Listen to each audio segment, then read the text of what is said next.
મિત્રો આજે આપણે આવી ગયા છે ચોરવાડ બીચ, જે ધીરુભાઈ અંબાણીનું ગામ છે અને ત્યાં આવેલો છે દરિયો. ખૂબ જ તોફાની દરિયો છે અને અમે ફૂલ ફેમિલી સાથે અહીંયા ગયેલા અને ખૂબ જ મજા પડી. પણ તોફાની દરિયો હોવાથી અહીં નાહવાની સખ્ત મનાઈ છે.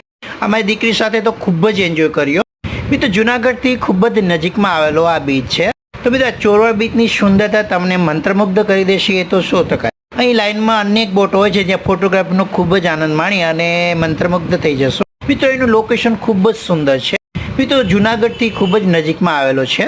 તો ઐતિહાસિક મહત્વ ધરાવતો આ મહેલ પણ છે જે ખંડેર હાલતમાં અત્યારે જોવા મળશે. મિત્રો સોમનાથથી 37 કિલોમીટર અંતર આવેલું. અને મિત્રો તમે જે જોઈ રહ્યા છે તે છે ધીરુભાઈ અંબાણીનો ડેલો છે. ધીરુભાઈ અંબાણી અહીંયા રહેલા, ત્યાં એમની યાદી રૂપે અહીંયા ખૂબ જ સુંદર રીતે તેમને રાખવામાં આવેલું છે. આ છે ધીરુભાઈ અંબાણી સંચાલિત ફાઉન્ડેશન દ્વારા અહીં મેડિકલ સેન્ટર પણ.